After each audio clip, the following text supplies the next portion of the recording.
actualmente es que existen saltos de sonoridad entre diferentes canales de televisión y dentro del mismo canal de televisión entre programas y anuncios.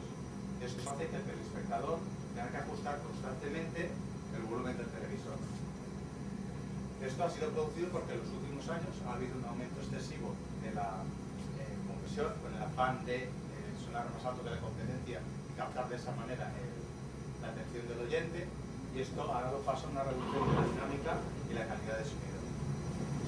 Métodos tradicionales para medir la señal, como ppms y boometers, no nos dan una medida subjetiva de la sonoridad, ya que no detectan si una señal ha sido comprimida o no. La solución propuesta es pasar de la normalización de pico que tenemos hasta el momento a la normalización de loudness. Hasta ahora se determina un nivel máximo de pico en las emisoras, pero el nivel de sonoridad es muy variable. En cambio, la normalización de loudness propone que todos los programas tienen el mismo nivel de sonoridad y que los picos vayan variando dependiendo de las necesidades del programa. Con este propósito, la Unión Internacional de Telecomunicaciones desarrolla un algoritmo que refleja la forma que tenemos las personas de percibir la sonoridad. Entonces tenemos a la entrada las 5 entradas principales del 5.1. El punto 1 no se utiliza en este cálculo de la sonoridad, y vemos que el primer bloque es un filtro previo.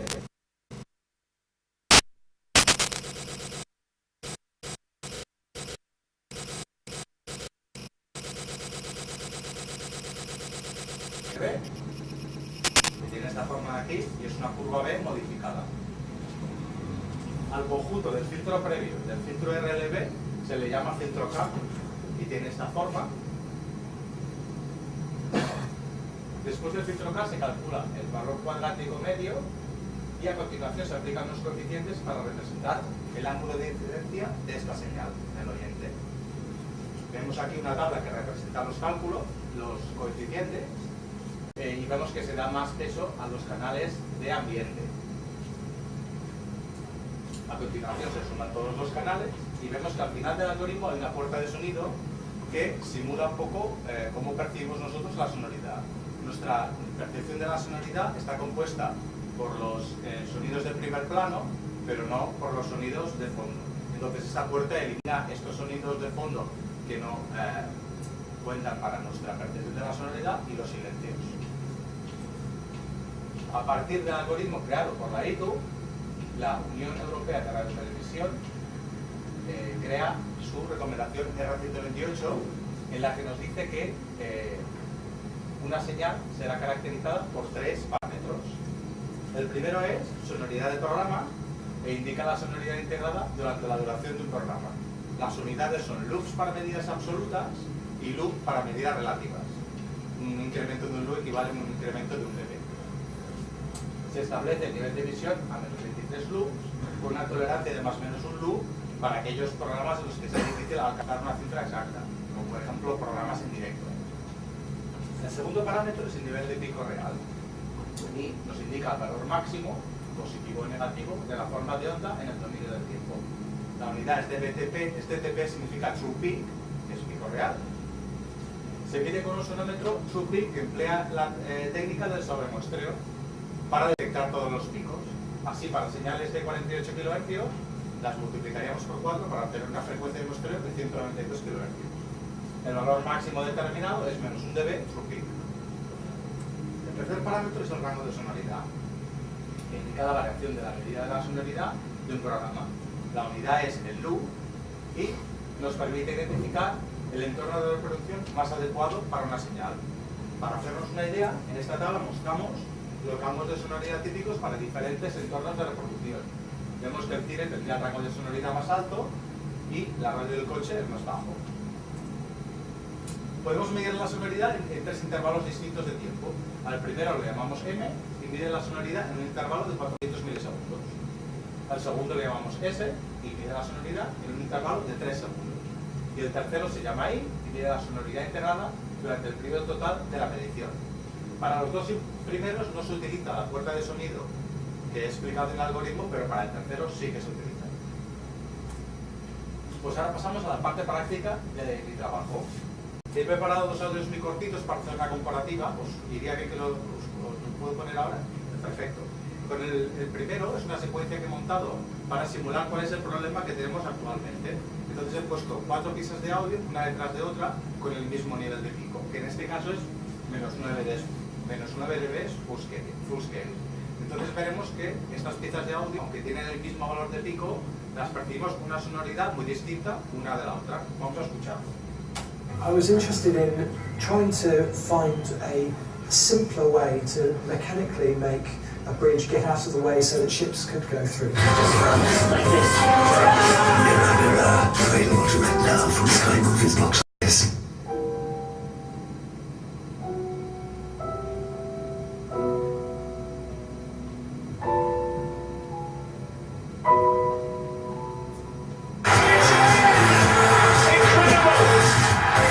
Chelsea versus Manchester City, the Sports Super Sunday, Sky Sports 1 and Sky 3D. Con la siguiente secuencia mostraremos cuál es la solución propuesta. Utilizaremos las mismas pistas de audio, pero en vez de tener todas el mismo nivel de pico, tendrán todas el mismo nivel de sonoridad. Y veremos cómo estos saltos de sonoridad entre los audios desaparecen. Vamos a escucharla. I was interested in trying to find a simpler way to mechanically make a bridge get out of the way so that ships could go through. Like this. Mirror, mirror, available direct now from Sky Movies box office.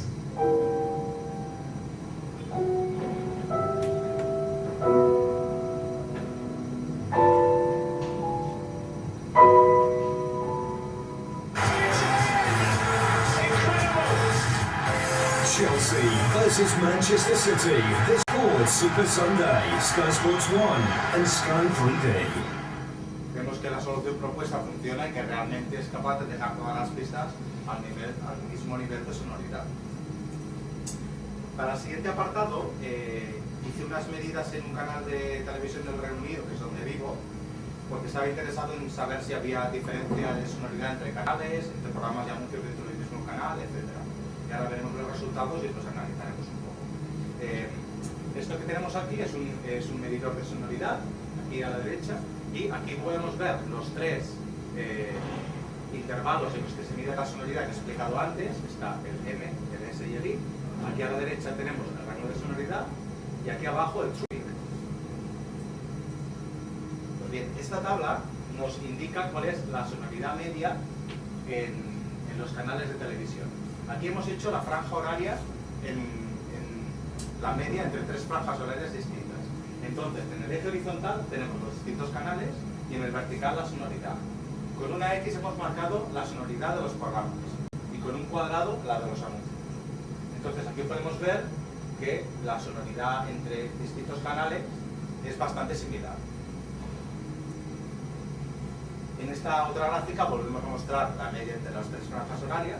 Y aquí lo que comparamos es la sonoridad entre los programas a la izquierda y los anuncios a la derecha. En el eje vertical tenemos la sonoridad y la línea azul nos une la sonoridad media entre los programas y los anuncios. Vemos que la sonoridad entre los programas y los anuncios es muy parecida. De todas maneras, cuando nos fijamos en una franja horaria en concreto, que en particular esta de las 9 de la noche, vemos que todavía hay saltos de sonoridad importantes. Por ejemplo, aquí tenemos un salto en la MTV en particular, de unos 3 dB o 3 loop, que es lo mismo, y aquí entre la BBC y la ITV tenemos unos 4 loop, con lo que vemos que todavía hay saltos importantes de sonoridad. En esta gráfica mostramos la evolución de la sonoridad a lo largo del día. En el eje horizontal tenemos la franja horaria de las 11, las 3 y las 9 de la noche, y en la vertical tenemos la sonoridad. Vemos que la sonoridad avanza ligeramente a medida que avanza el día. Aquí se muestra la sonoridad de los programas. La siguiente gráfica mostraré la de los anuncios. Aquí está. Vemos que la evolución es muy parecida, se incrementa ligeramente a medida que avanza el día. Aquí comparamos el rango de sonoridad entre programas y anuncios. Programas a la izquierda en el eje horizontal y anuncios a la derecha. Y en el eje vertical el rango de sonoridad. La línea azul nos une la media del rango de sonoridad de los programas con el de los anuncios. vemos que el rango de sonoridad de los programas es mucho mayor que el de los anuncios. Esto puede ser en parte debido a la compresión que normalmente se aplica a los anuncios. Estos saltos de sonoridad que sufrimos vienen en parte causados por un aumento de la compresión, como he dicho, para pues bueno, sonar más alto que la competencia. Y esto nos da paso a una pérdida del rango dinámico. Hemos querido comprobar si esto realmente es así y hemos hecho unas medidas del rango dinámico en diferentes producciones musicales. Entonces, en esta gráfica mostramos en el eje horizontal el año y en el vertical el rango dinámico. Vemos que en los 80 tenemos rangos dinámicos de 12, 13 dB y en producciones actuales tenemos rangos dinámicos de 6 o 7 dB. En la siguiente gráfica mostramos la diferencia entre el rango dinámico de una versión original y su remasterización del mismo álbum. Entonces vemos que la versión original tiene un rango dinámico de 13 dB y la versión remasterizada tiene uno de 9 dB del mismo álbum. Entonces, bueno, podemos concluir que sí que realmente ha habido una caída del rango dinámico con el paso del tiempo. En este trabajo hemos hecho entrevistas también a gente del sector, entre ellos figuras clave del paso de la normalización de pico a la normalización de sonoridad. Entre todos los entrevistados destacamos aquí un par. El primero es Mike Ellis, que es la persona encargada de implementar la normalización de sonoridad en la BBC, y el segundo es Martin Black, que es el jefe de Sky, que es la compañía líder de televisión de pago en el Reino Unido.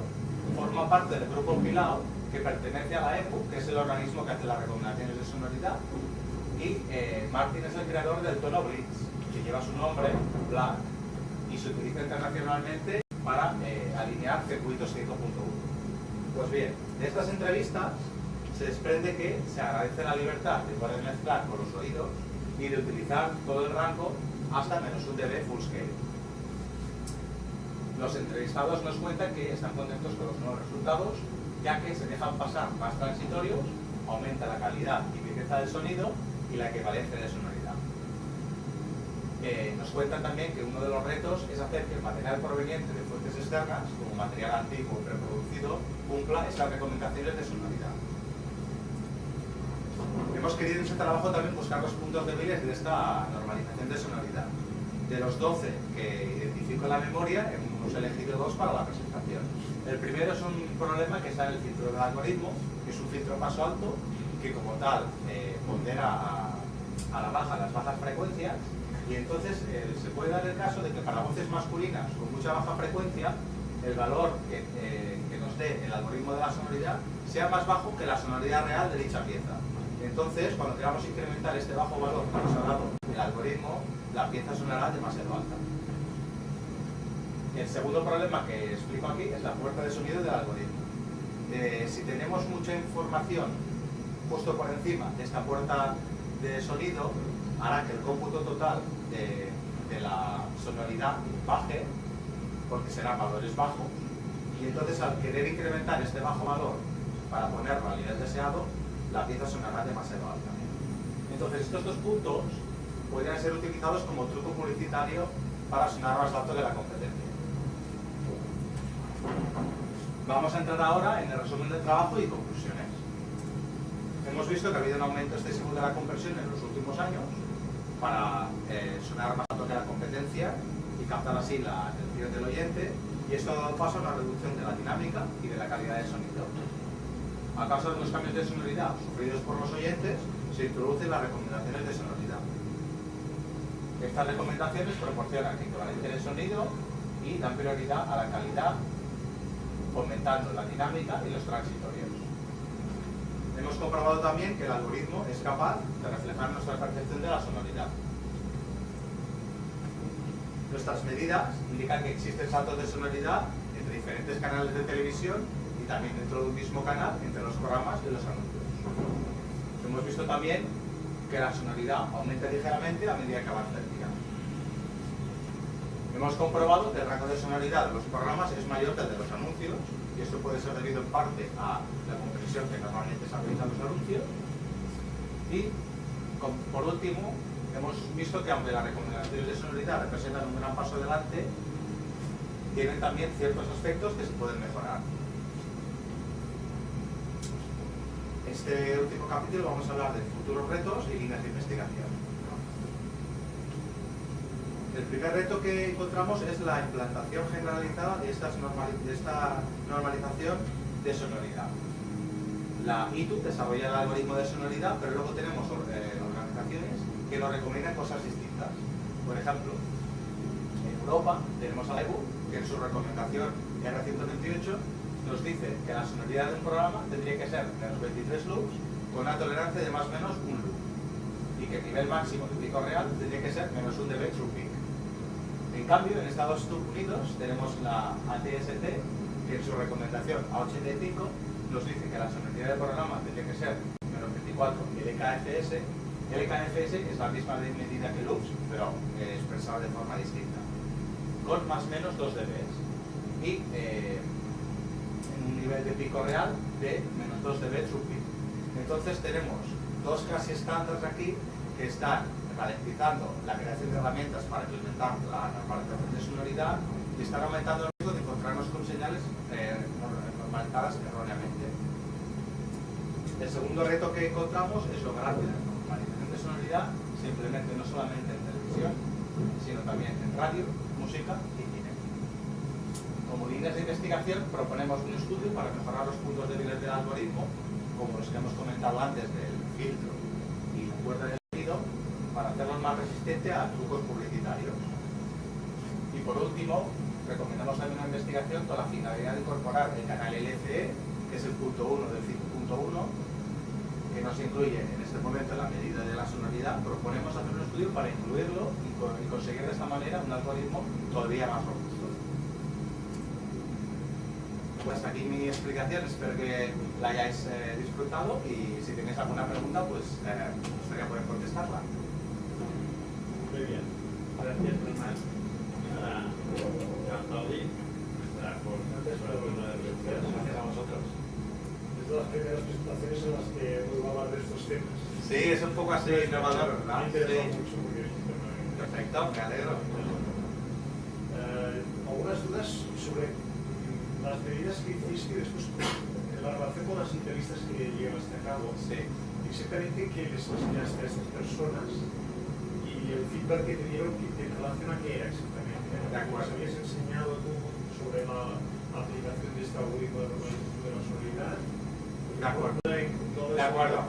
Pues bueno, estas entrevistas las hice a diferentes personas que todos ellos ya empiezan a trabajar con estas normalizaciones de sonoridad, y pues para saber un poco si estaban contentos con los resultados, qué puntos débiles habían encontrado, qué cosas todavía no funcionaban en la normalización de sonoridad, etc. No les entrevisté con relación a nada que yo había hecho, sino con respecto a ver bueno, cuál era su posición en esta nueva recomendación y, por ejemplo, parte de los problemas que explico en la memoria, algunos han sido identificados por ellos, es decir, para saber un poco cuál era su opinión, ya que muchos eran figuras clave del paso ese de normalización de pico a normalización de sonoridad. Y bueno, eso es lo que hemos recogido de la visita. Ellos se decantaron por la normalización de la sonoridad. Ellos estaban sobre todo contentos con la normalización de sonoridad, que en algunas televisiones como esta Sky que yo fui ya se aplica, y es una norma que, aunque no sea ley, ellos la tienen ya como norma de la casa, digamos.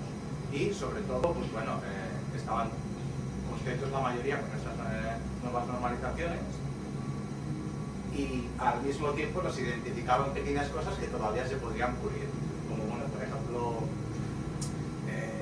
que en Estados Unidos las recomendaciones son un poco distintas y esto pues ralentiza un poco la creación de herramientas, o bueno, ciertos problemas que encontraron, que están todos resumidos en una mente. Pero por lo general, contentos de que esto ya tenía que haber pasado hace tiempo, y de que bueno, son unas recomendaciones que a ellos ellos creen que son muy favorables, digamos, en calidad de sonido, etc.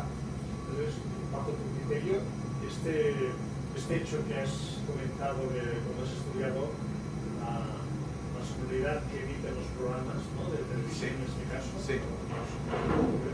que aumentaba el nivel de sonoridad a medida que aumentaba la franja horaria, ¿no? Sí, ligeramente, ¿Eso a qué lo atribuyes?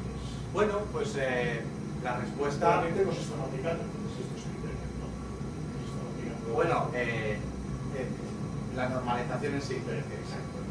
No, es decir, no es ley y entonces va un poco a gusto del consejo. Es decir, las televisiones que quieren ser un poco más punteras y realmente pues estar preparados para el día de mañana, que esto ya no es una cuestión de si va a pasar o no, es más la cuestión es cuándo va a pasar, ¿no? Porque en Estados Unidos ya es ley.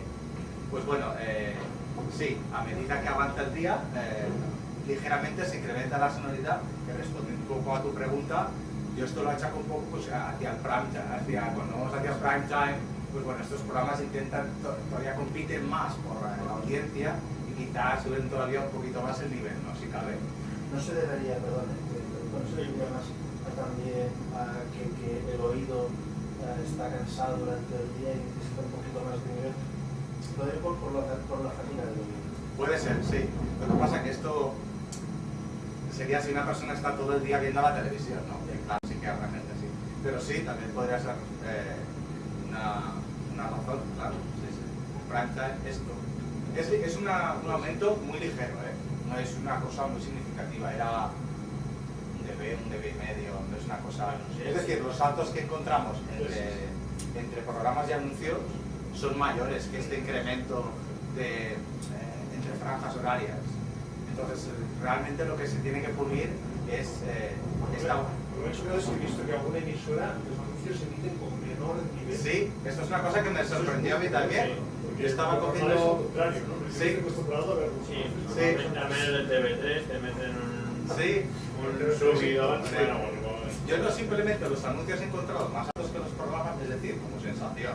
Luego hemos visto que algunos datos a mí también me han sorprendido y bueno, me fijé que eran anuncios pues, muy dinámicos, que no eran, es decir, no eran anuncios, dijéramos, que intentaban aquello de promocionar un deporte muy alto, eran anuncios bastante tranquilos. Entonces quizá también ha sido dependiendo de... Siempre, porque, por ejemplo, la BBC tiene anuncios publicitarios o no. Bueno, lo que ellos tienen son anuncios de sus programas. Exacto, son promos que se autopromocionan, pues bueno, a tal hora podemos ver tal. Y entonces lo que iba a Pero comentar... allí sí que se veían, la BBC sube Sí, sí. en los anuncios y en otras cadenas no. Y quizás Dependiendo un poco del canal, unos sí. se autopublicitan y son Sí. partidos de fútbol o lo que sea. Sí. Yo lo que he encontrado es que hay diferencia entre los programas y los anuncios, pero lo que yo encuentro más alto son a veces las carátulas del final del programa o carátulas del principio del programa, que son, dijéramos, promos del mismo canal o anunciando otro programa, ¿no? Casi que los anuncios, es decir, las cadenas para mí hacen con una sonoridad muy alta las promos en las que se autopromocionan. Muchas veces más que los anuncios. Una pregunta más técnica. Sí. El rango dinámico, cuando lo mides, se basa en medidas puntuales de la sonoridad para ver cuál es precisamente el rango de sonoridad. Sí. Entonces, la medida de sonoridad que lo haces, has comentado tres formas de hacerla, ¿no? Sí. Según el tipo de integración. Si Sí. es de 300 milisegundos, 3 segundos. ¿qué criterios aplican en este caso? Vale, el rango dinámico no lo he medido con respecto a la sonoridad. El rango dinámico lo he medido con un software que mide el rango dinámico. Por ejemplo, de la producción musical, te mide el canal izquierdo, derecho, y luego tú lo que haces es, pues haces la media entre los dos canales, luego la media entre el número de canciones del álbum, y esto te da el rango dinámico.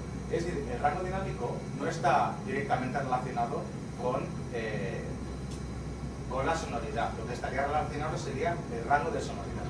El rango dinámico lo he medido para comprobar si era cierto que en los últimos años ha habido un aumento de la conversión y por lo tanto una caída en el rango dinámico como medida complementaria, pero no está directamente relacionada con la sonoridad. Es, pues bueno, otra parte de la práctica que he hecho. Entonces la sonoridad lo he medido para todo un bloque de información, ¿no? Sonoridad sí, es decir, cuando pongo datos de programas, anuncios y tal, pues bueno, todo el bloque hasta que empiezan los anuncios, todo el bloque de anuncios. También medí anuncios. Si hay poco audio, entonces, bueno, la mayoría se va a ¿Perdona? Si un anuncio no tiene música y solo Sí. hay efectos de audio, puede ser Claro. el nivel de sonoridad baja porque Sí. dura menos. Sí, sí. Comprobé también, en vez de medir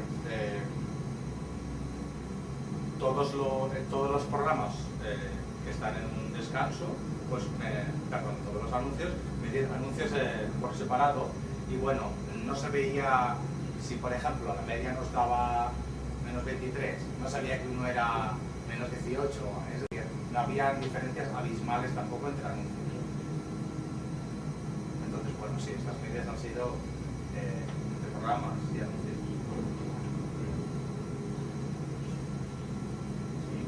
Tengo una curiosidad. Muy bien. Que has hecho un momento de referencia al tema frecuencial, pues algo grave o lo que sea. Sí. La respuesta en frecuencia del oído también afecta a la sonoridad, ¿no? Porque tenemos más percepción o percibimos con mayor sonoridad, frecuencia de alrededor, creo, de unos 3000 Hz, si no me equivoco, más o menos. Y entonces esta curva perceptual de la sonoridad se tiene en cuenta en algún punto del proceso, o se podría tener en cuenta, porque claro, uno podría a lo mejor jugar a meter mucha energía a esas frecuencias y también haría trampa. Ya. No, si juega con bueno, pues justo donde el oído percibe mayor sonoridad, meto allí es donde meto más contenido de audio. Entonces también lo percibiríamos nosotros. Quizá habría que añadirlo como otro truco publicitario. Otro truco o poner un filtro Sí. que compensase, que fuese la inversa Ya. de esta respuesta del oído. En este momento, de los filtros que se utilizan, el primero que he explicado es un filtro como de estantería, que es para representar los efectos acústicos de la cabeza, las señales incidentes, y el segundo ha sido aquella curva M modificada que intenta representar un poco cómo oímos nosotros, ¿no? Estos son los dos componentes frecuenciales que se utilizan. Sí. Sí.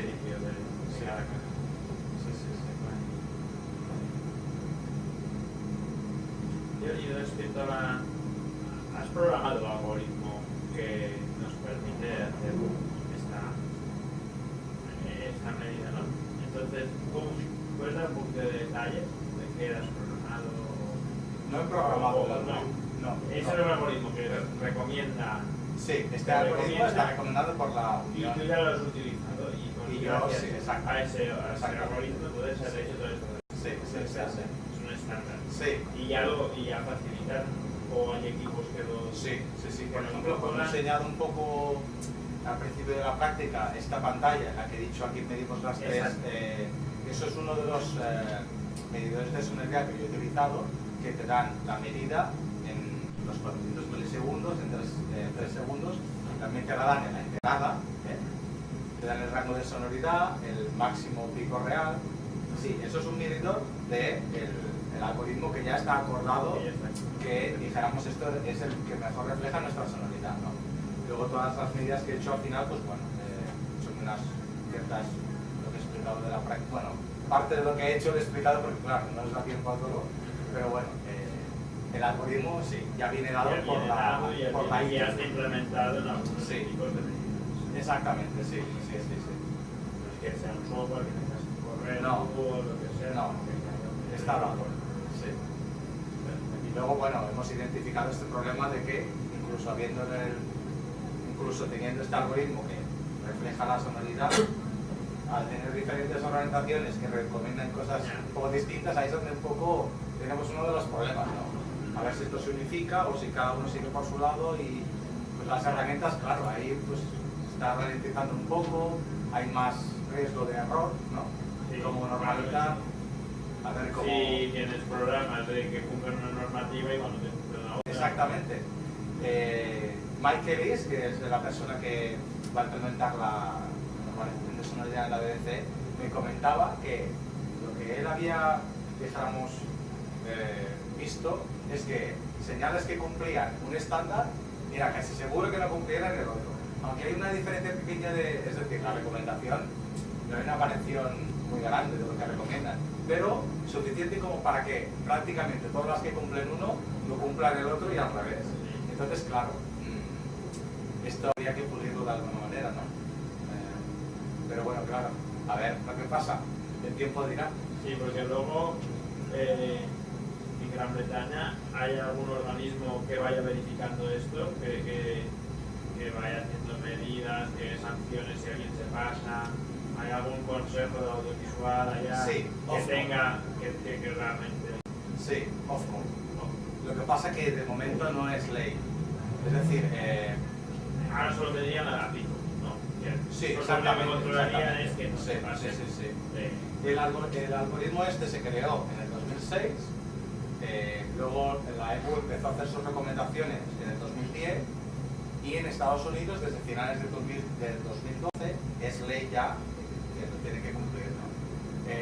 Pero en Europa todavía no, y entonces bueno, a ver cuándo esto pasa. Y como ya he dicho, hay cadenas en el Reino Unido que ya están implementándolo, pues bueno, porque saben qué va a pasar, y son cadenas punteras que realmente dan prioridad a la calidad y bueno, Sí. No, prefieren es que ir por delante que a remolque, ¿no? Y no, además, a veces quieren conseguir una cosa saltándose la ley y quizá consiguen el efecto contrario, porque a mí me molesta. Sí. O sea, yo cuando estoy viendo una cadena, me paro los anuncios de la pastilla, cambio de cadena. Pero es que aparte... No bajo el volumen. No. O sea, digo, pues fuera, ahora esto no lo mismo. Fuera, sí. Y esta opinión, ¿cuántas veces nos encontramos con ella? Mucha gente opina así. Claro, aquí si me atacas, pues yo también. Claro. Claro. Y bueno, la forma que tiene que verla desde la parte de la gente que, bueno, crea los anuncios y tal, ellos la forma de ver es que tienen miedo de perder dinero porque un anuncio suene más alto que el suyo y llame menos la atención del oyente, ¿no? Entonces es esta batalla que ha creado, pues bueno, que ha llegado al punto donde estamos, ¿no? El caso es como el que acabas de comentar, que ya no es bajar el volumen y dices, esta cadena ya no me gusta, fuera, ¿no? Sí. Muy bien. Sí. Has calculat, o sigui, has dit que el tema del càlcul de sonoritats Sí, es mesura en 5 punts, 10 punts i tal. sí, En el cas de l'estat espanyol, sí. en general, pràcticament totes les teles emeten en estèreo. Com es calcula el nivell de sonoritat en estèreo? Es fa un downstream com es faria El que es fa- El que es fa és, es posa al canal esquerre a l'entrada esquerra de l'algoritme i al dret de l'algoritme. Simplement. Sí. Les entrades que no tenim no s'utilitzen, ja està. Llavors, és una de les coses que aquest algoritme té, que és molt escalable. Igual que passem de 5 a 2 canals, com que el processat que fem en cada canal és idèntic, podríem tenir un algoritme de N canals. És una de les bones coses que té. I a més no ens hem de preocupar de la fase de senyal dels senyals que han d'entrada, perquè com que estem sumant sonoritats, això és, diguéssim, dona igual a la fase de l'entrada del canal o la correlació entre senyals, perquè estem sumant sonoritats, no senyals. Llavors és un algoritme molt robust en aquest sentit. Perfecte. Una última qüestió. Sí. Existeix algun aparat o algun aparell que tingui l'àudio més dinàmic? És a dir, jo estic escoltant una ràdio a la televisió, a l'una de la matinada que estan parlant fluixet o és tranquil·let i tal, passen les hores i pam, desperten de tot. Sí. Hi ha alguna manera, una cosa per català aquests nivells, precisament per evitar això de Sí. Hi ha un dispositiu que certes emissores posen al final de la seva cadena de producció, diguéssim, que el que fa és ajusta la ganància del senyal per deixar-lo el més proper a la sonoritat recomanada, que en aquest cas és menys un limitador. Bueno, ajusta a la ganància. Si Llavors, li dona més guany o li No, bueno, sí, acaba sent un limitador, no? Però vull dir que, de fet, seria això una combinació entre un limitador i un mesurador de l'Omnis, que aquí no, estàs passant de l'Omnis, jo amb el limitador limito, fins que ara sí que això. el que passa que el dispositiu aquest Bueno, si vas a fer Pot ser col·legi igual, pot ser col·legi. O col·legi, no sé, s'hauria de... El que passa que aquest dispositiu no és idoni perquè no sap quan comença un programa i quan acaba.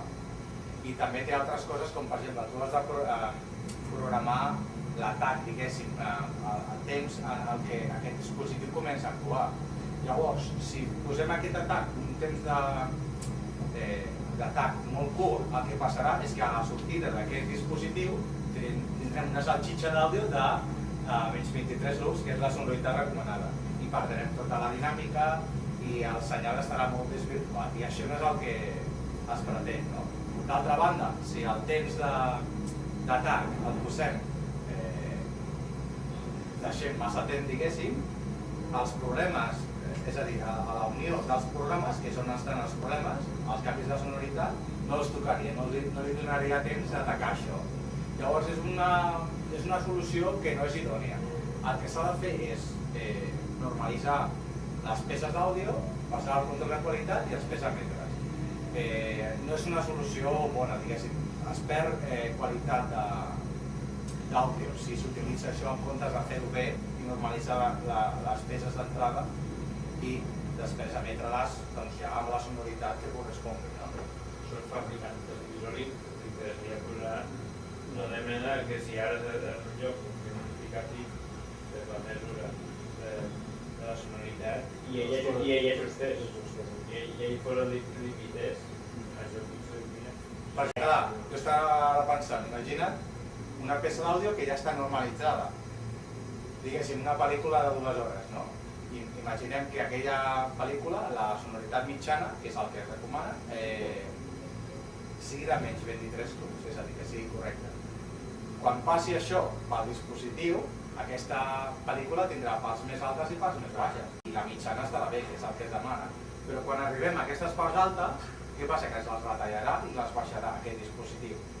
Però a mi m'interessa això, perquè estic allà a casa, estic veient una pel·lícula d'aquestes típiques de batalles i no sé què, que estan xerrant, com ara estan xerrant tu i jo. I després, quan es foten a rebentar-se a tiros i a xetasso, llavors pugen el volum i això em molesta. Ja. Jo crec que depèn molt de l'entorn on estàs. En un cinema tu vols sentir clar. Però això és a casa. Sí, però això és Tu dius més a casa. Estàs a casa, els nens ja dormen i clar, si comencen a pegar trets allà, llavors tu què fas? Baixes una miqueta. Si tu vas fent el contrari, vas fent el contrari. Això la tema de circumstància, no? Què dius? El que jo anava una miqueta era que un senyal ja ben normalitzat, si el passem per aquest dispositiu, les parts altes en les baixarà i què passa? Que després quan mirem la sonoritat mitjana amb la que aquesta pel·lícula s'ha emès, veurem que és més baixa de la recomanada. Llavors, en aquest cas, el dispositiu aquest que comentes aniria en contra de la normalització de la sonoritat, perquè estaria fent que una peça que ja complia la nostra especificació, ara no la compleixi.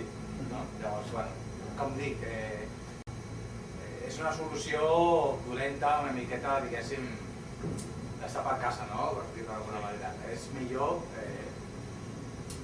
ajustar la sonoritat recomanada, si volem controlar la qualitat, i després emetre's.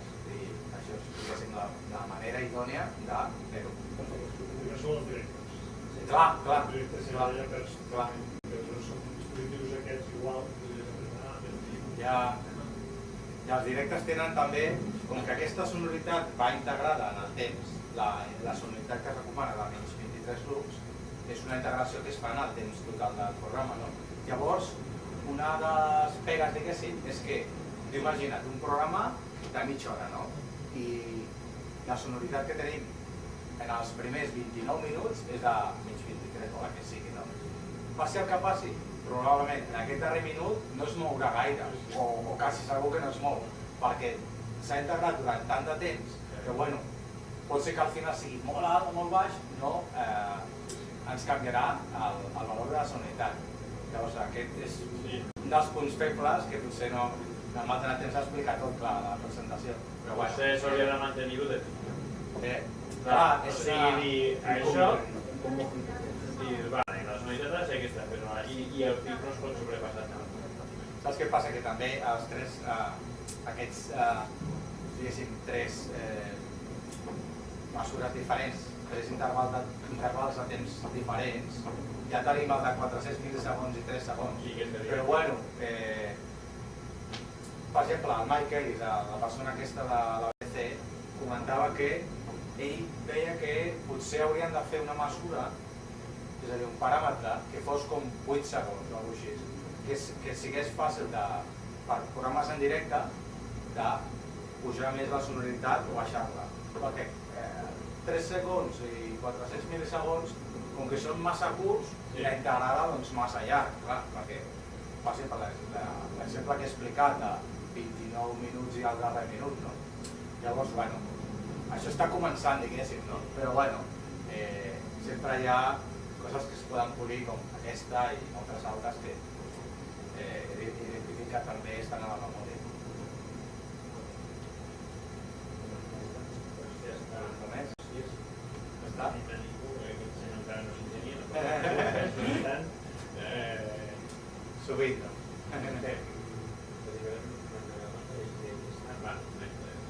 Doncs si ens deixeu un momentet, Sí, sortim, sisplau. oi? Sí.